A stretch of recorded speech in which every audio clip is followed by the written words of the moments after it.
Así dice.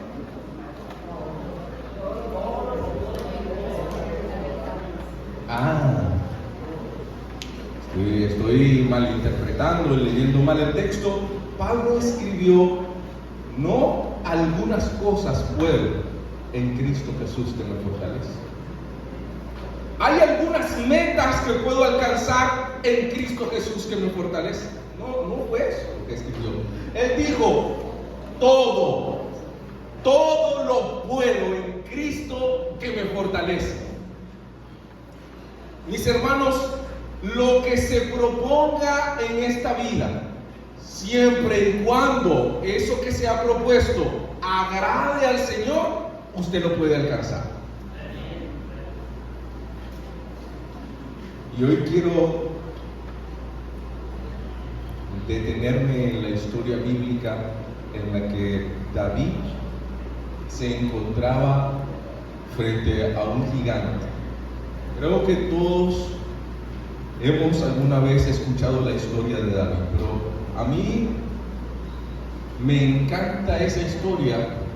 Es la historia que más conozco de la Biblia actualmente, porque es la historia favorita de mi hija, y casi todas las noches cuando voy a hacer el culto con ella, abro el libro de las historias bíblicas y toca ese día cualquier otra historia, Jonás, Daniel, José. Le leo la historia de la noche y cierro la Biblia y me dice: papá, David. Toda la noche, además de la historia que corresponde, tengo que contar la historia de David y Goliat. Y hacer una onda y todo aquello. Pero lo que me gusta de esta historia es que David entendía que su fortaleza no provenía de él.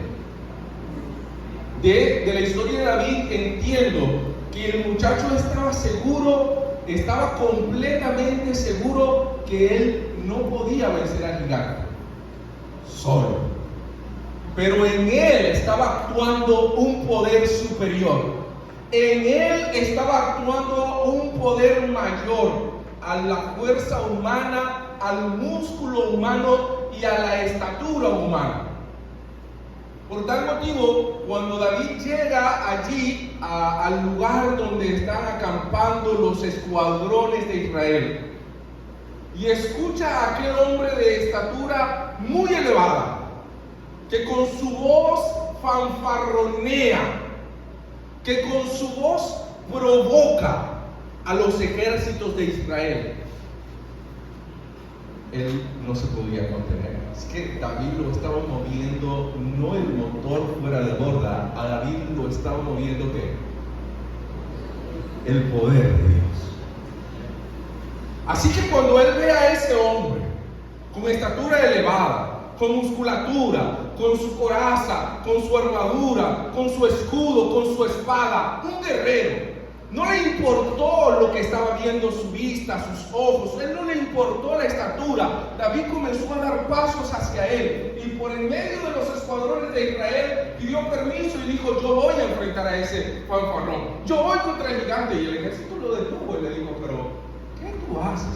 Sus hermanos le dijeron: ¿a qué tú has venido? No, quédate quieto. Y David insistió hasta el punto que los que se encontraban allí acampando en el escuadrón de Israel o formados para la guerra, lo vieron tan determinado que dijeron: vamos a donde Saúl, vamos a donde el rey, y que el rey decida qué va a hacer contigo, si te va a dejar pelear con el gigante para que te triture allá o qué. Pero vamos a ir al rey. Y el rey de Israel, llamado Saúl, se encontraba gobernando con un motor fuera de borda, pero sin el combustible, sin el poder de Dios en su vida. Describe la Biblia a Saúl como un hombre. ¿Cómo era Saúl físicamente? Era un hombre de estatura también elevada. Quizás no era un gigante, pero entre los que formaban el ejército de Israel, Saúl sobresalía por encima del hombre. El más alto en Israel era Saúl. Así que el que aparentemente era el que tenía que estar ahí al frente dando la cara por Israel era el rey, pero el rey no tenía combustible, no tenía el poder de Dios en su vida. Y si hay algo que desarrolla el miedo, es cuando tú entiendes que estás lejos de Dios. No, y lo expresé bien, no se trata que Dios no quiera estar contigo, se trata que tú no quieres estar con Dios. Saúl se había apartado de Dios, Saúl había desobedecido a Dios, Saúl se había alejado de Dios.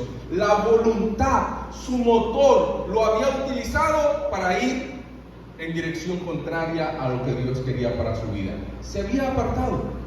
Su fuerza de voluntad, en vez de usarla para acercarse a Dios y hacer un equipo invencible, la usó para alejarse de Él y ahora se hallaba con miedo. El miedo llega a nuestra vida cuando nos alejamos de Dios. Mira a Adán y a Eva.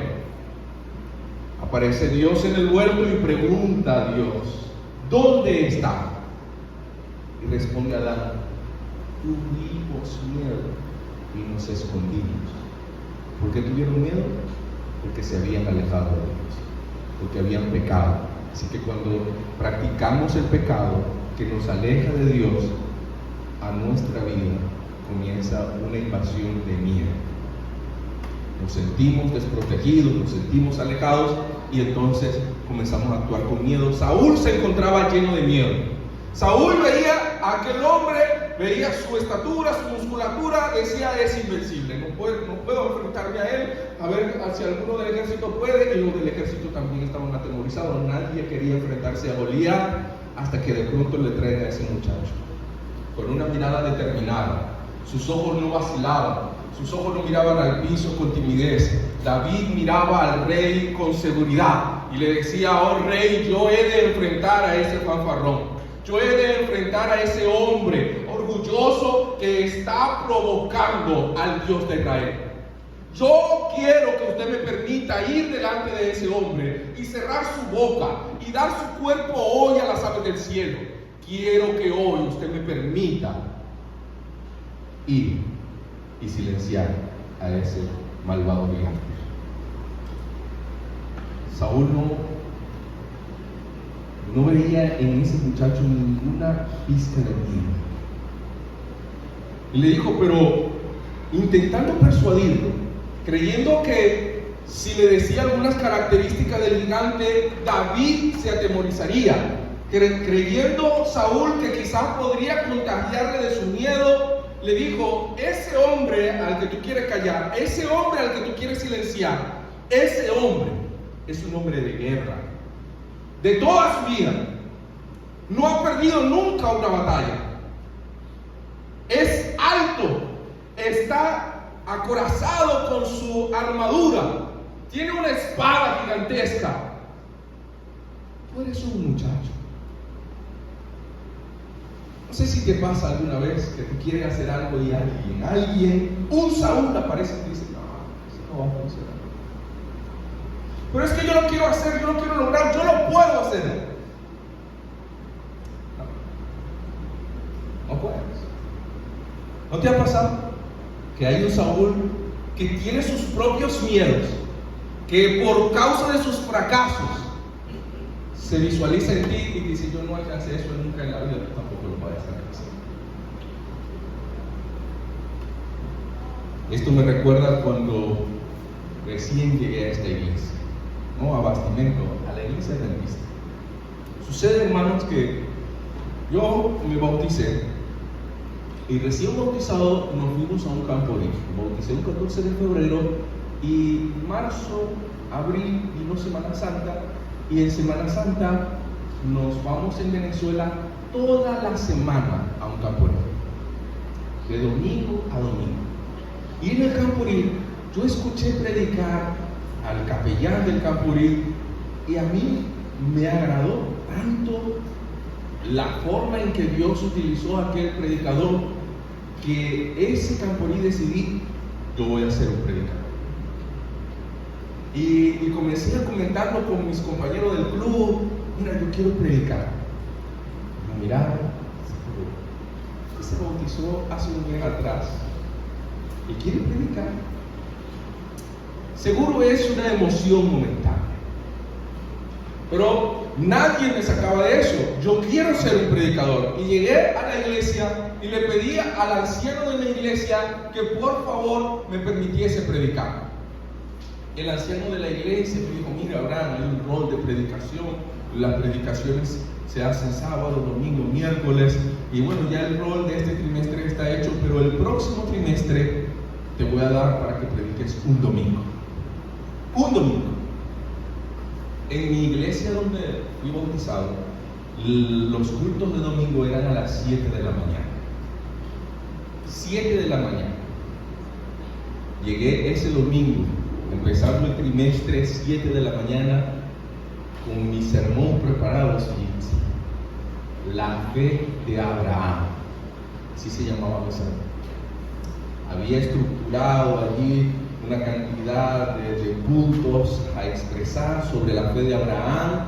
Me impactaba la vida de Abraham. No conocía la historia de Abraham, aunque llevo su nombre, y al estudiar la historia de Abraham me había empapado de esto y cuando llegué allí a la iglesia, me conseguí la iglesia ese domingo a las 7 de la mañana llena, en su totalidad.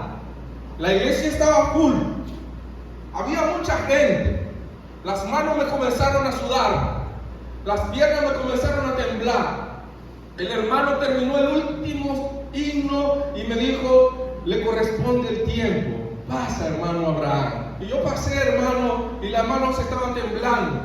Las piernas me temblaban. Estaba sudando excesivamente. Y comencé mi sermón. Y pasado como 3 minutos y medio, todo lo que yo había escrito ya se había acabado y no sabía qué más decir. Yo empecé y dije: bueno, esto no se puede quedar aquí.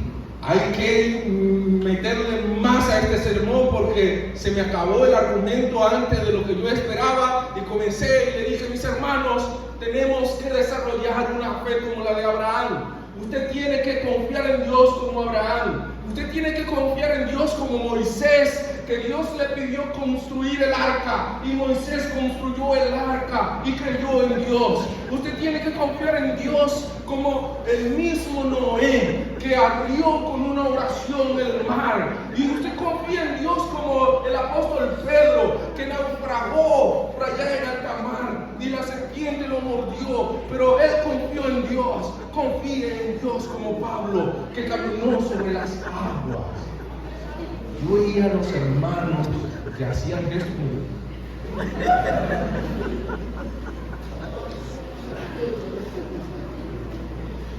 En conclusión, hermano, confíe en Dios. Desarrolle una fe en Dios. Que el Señor lo bendiga. Puse el micrófono, hermano, asustadísimo, y me senté allí y respiré profundo. Y me fui a la puerta de la iglesia. El hermano cantó un himno, el anciano de la iglesia, y llegamos allí a la puertita de la iglesia y los hermanos comenzaron a salir.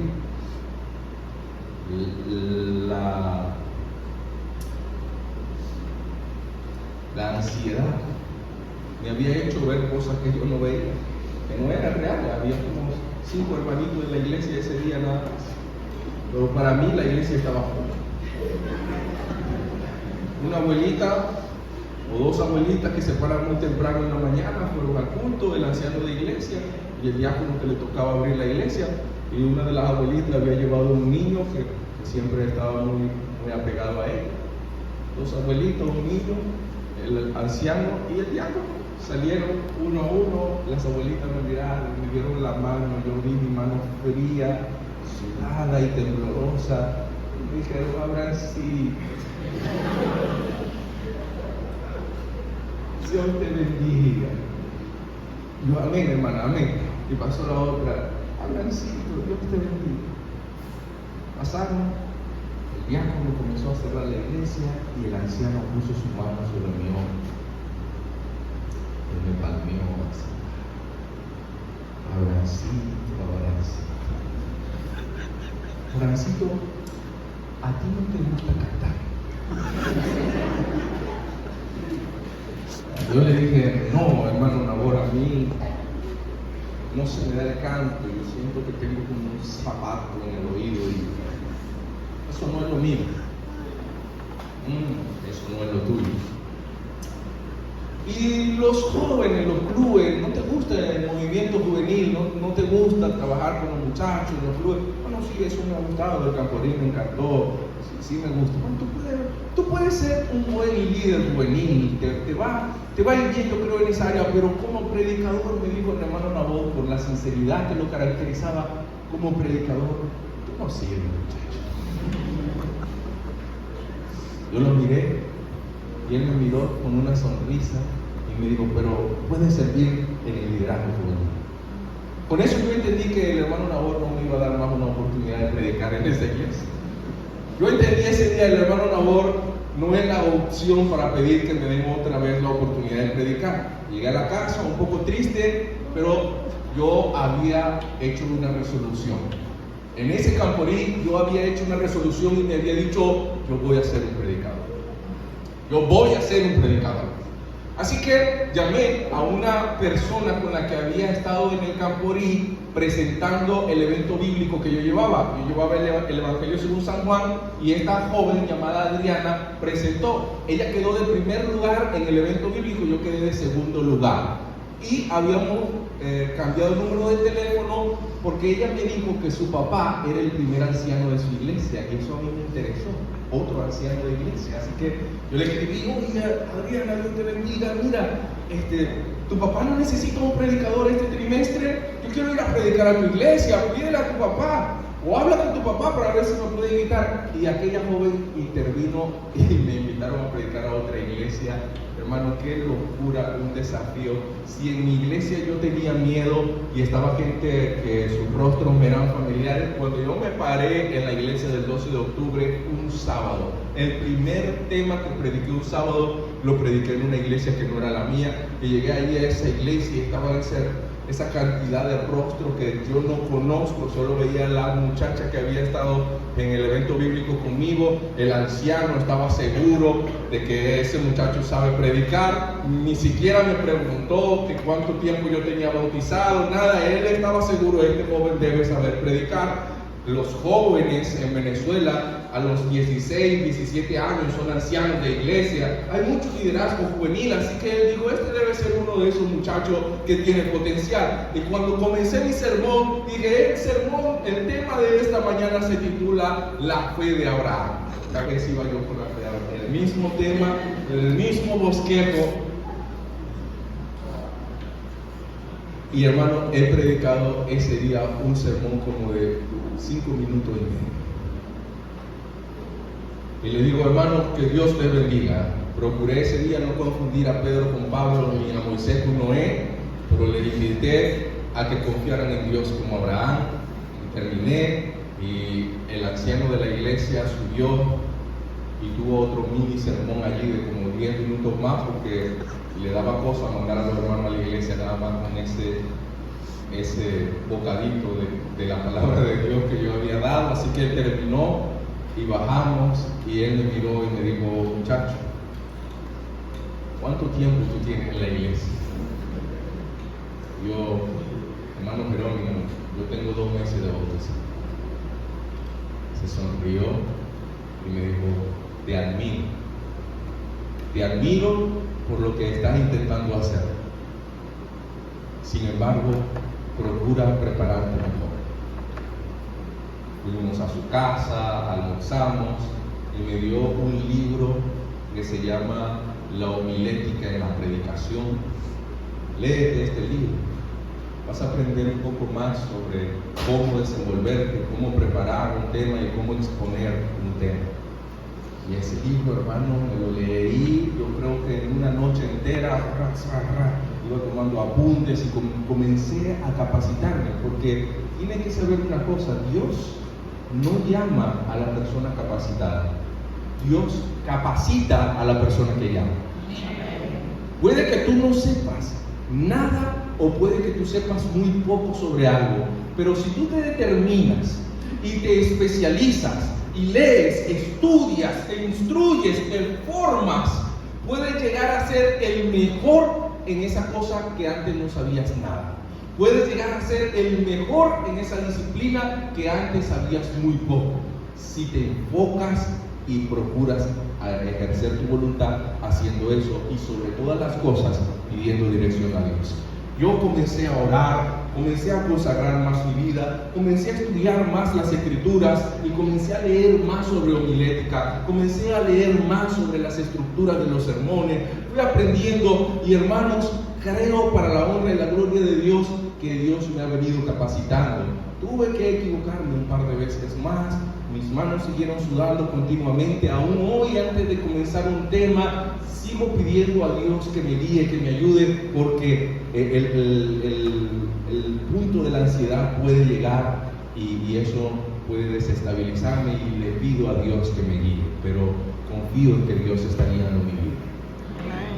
David se encontraba allí conversando con Saúl. Saúl intentó persuadirle, Saúl intentó hacerle desistir. Saúl tenía miedo de morir ese día y también quería evitar que ese muchacho muriese ese día. Y él entonces, intentando persuadir, desalentarle, desanimarle, le dijo: eres un hombre de guerra, tú eres un muchacho.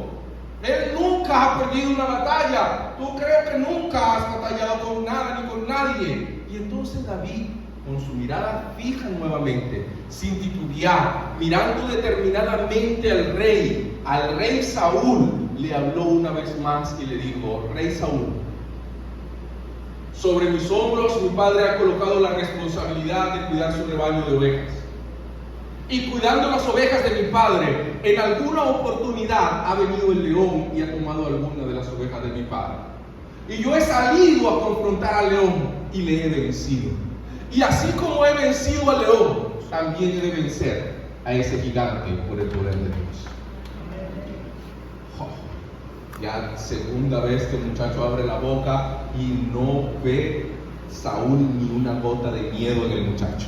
Así que el rey dijo: bueno, está bien, ya me has convencido, me persuadiste, ahora ponte la armadura y ve contra el gigante. Intenta ponerle la armadura y la armadura le queda a David muy grande. David le dice con sinceridad y honestidad al rey: no estoy acostumbrado a esto. Así que se quita la armadura y va a confrontar al gigante sin armadura. Solo se le ve acercarse allí a un lugar donde habían algunas piedras y recoger 5 piedras, colocarlas en su bolsa y comenzar a caminar hasta el lugar donde se encontraba el gigante. Cuando llega a donde está el gigante se burla de David. El gigante se ríe. El gigante siente que se están burlando ahora de él. Él, que se había burlado de los escuadrones de Israel, ahora siente que se están burlando y le mandan a un niño a enfrentar a un hombre. Sin embargo, él sabe que las batallas se ganan o se pierden en la mente. Intenta el gigante introducir miedo en la mente de ese muchacho y le comienza a decir con la fuerza de su voz, con la misma fuerza de la voz que había estado intimidando por muchos días al ejército de Israel: tú vienes a mí con piedras, con un palo, tú vienes a confrontarme a mí así como si yo fuese un perro. Pues hoy haré tu cuerpo a las bestias del campo y a las aves del cielo. Hoy tú vas a quedar muerto. Intentó Goliat infundir miedo en el niño. Intentó Goliat infundir temor en el muchacho, pero David, hermanos queridos, tenía fuerza de voluntad y David sabía que el poder de Dios estaba con él.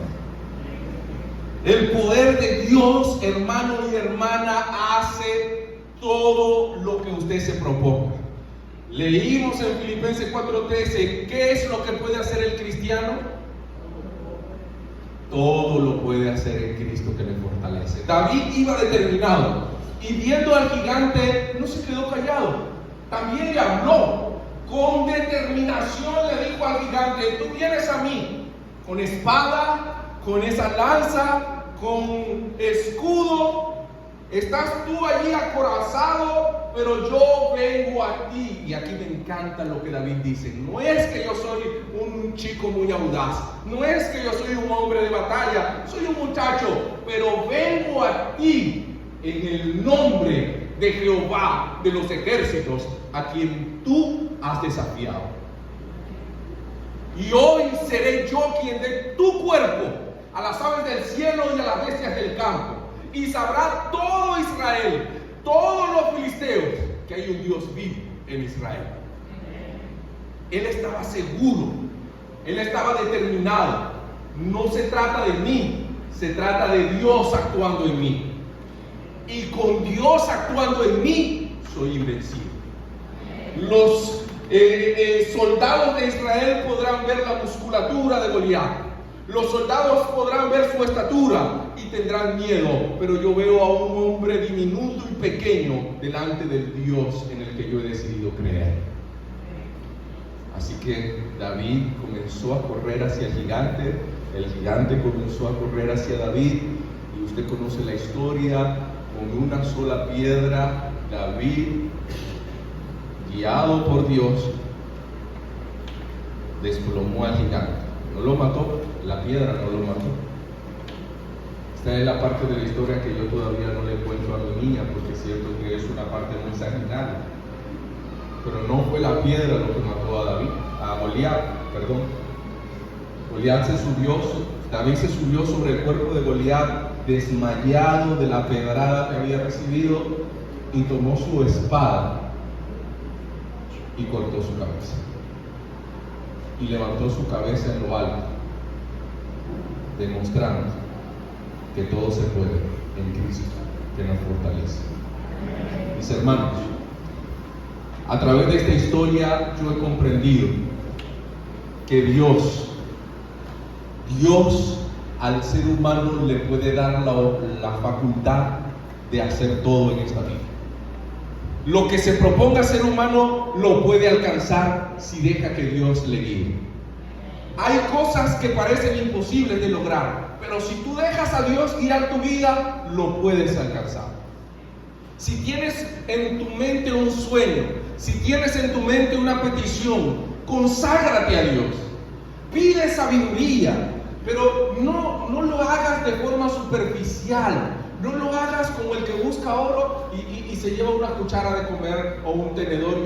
No, tienes que buscar, excavar a lo profundo para conseguir el metal preciado. De igual forma, al buscar la presencia de Dios, tienes que desarrollar profundidad. Busca consagrar más tu vida a Dios.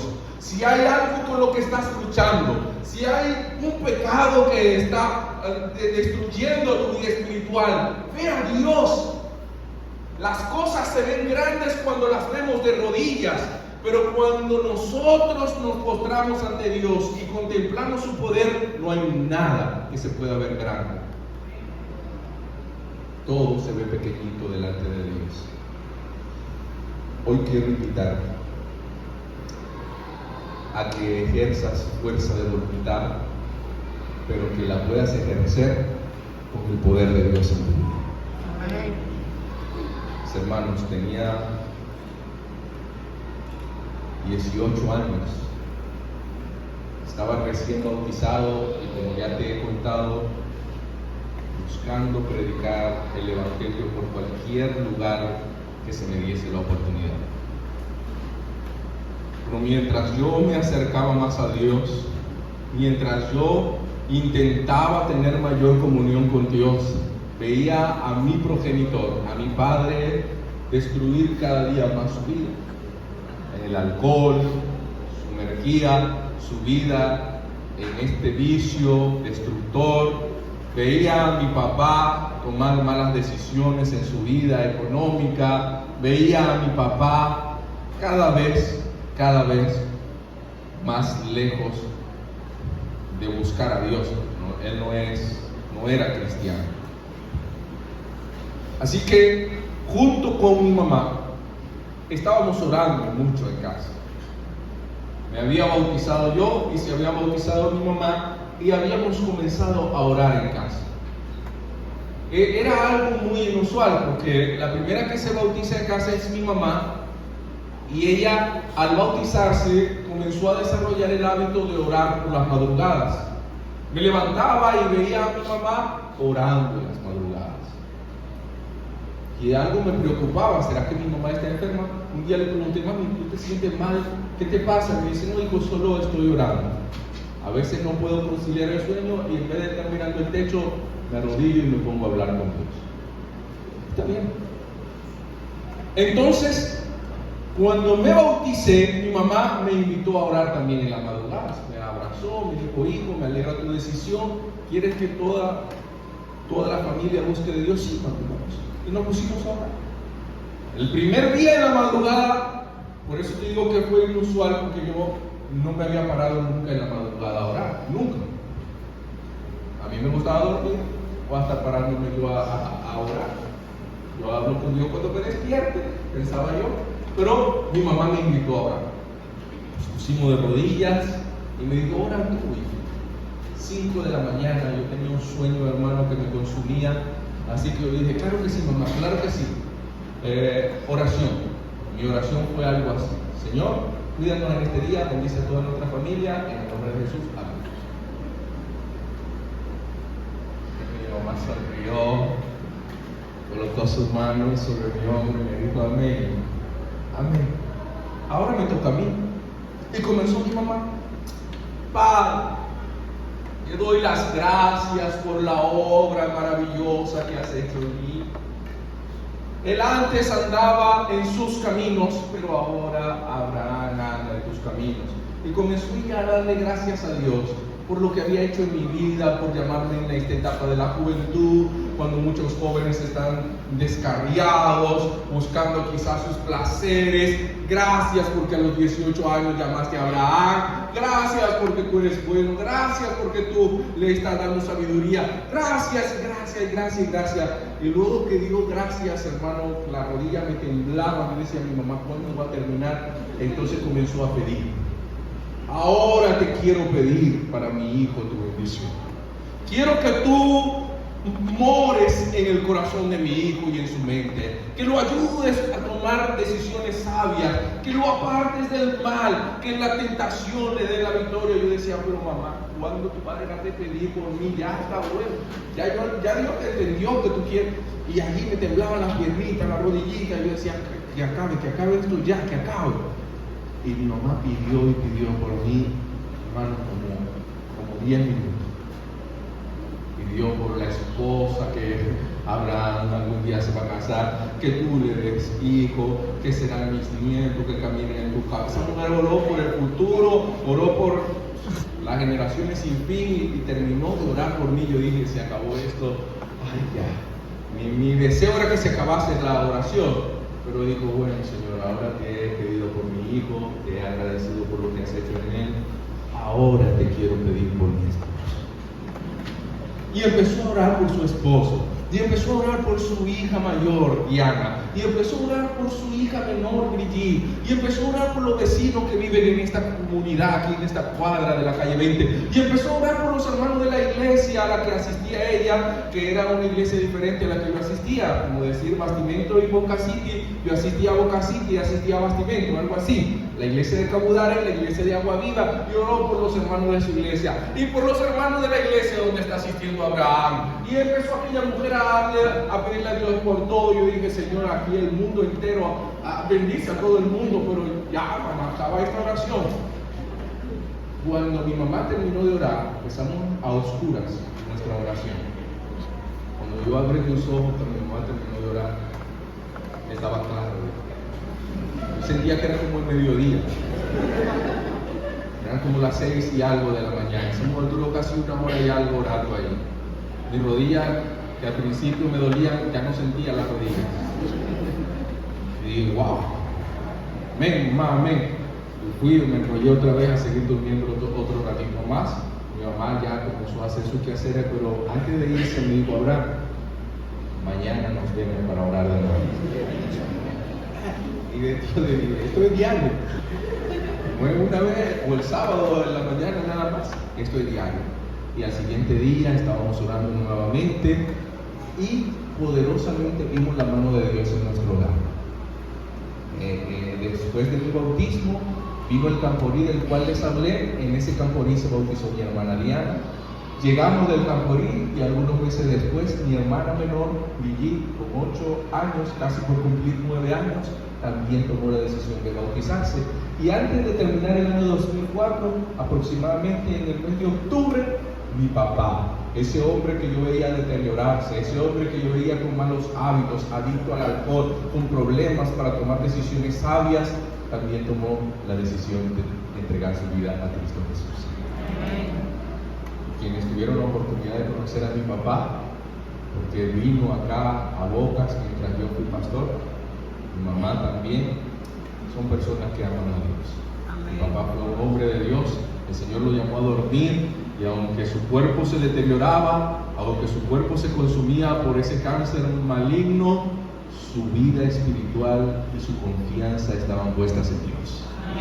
Mis hermanos, ejerce fuerza de voluntad, pero ejerce fuerza de voluntad guiado por Dios.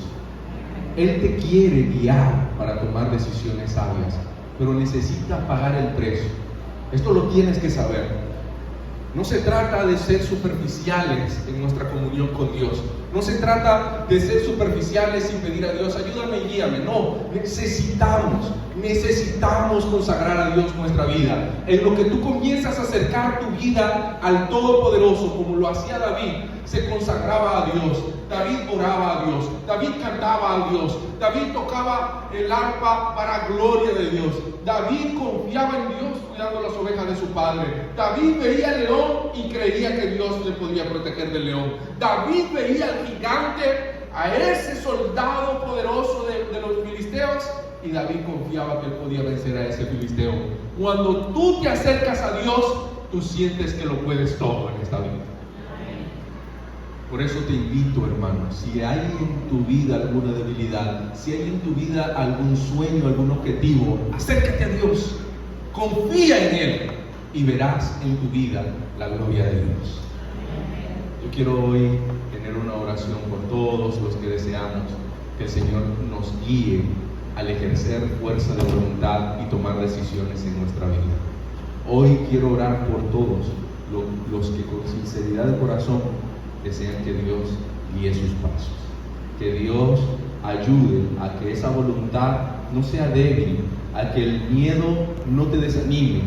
A todos los que queremos que Dios nos llene de su poder, que su poder actúe en nosotros, yo le voy a invitar a que se coloque en pie junto conmigo y entonemos las estrofas de nuestro himno y luego tengamos una oración pidiendo al Señor que nos dé esa fortaleza para ejercer una voluntad guiados por su santo poder.